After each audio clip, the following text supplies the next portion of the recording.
Hey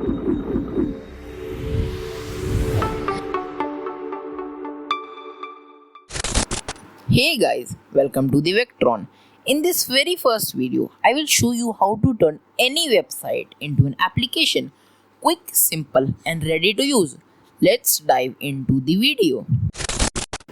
Go to Chrome and open any website you want. I will be choosing youtube.com. Go to the right hand section and click on the 3 icon menu.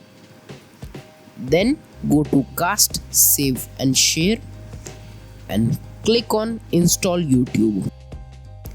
And finally click on Install again.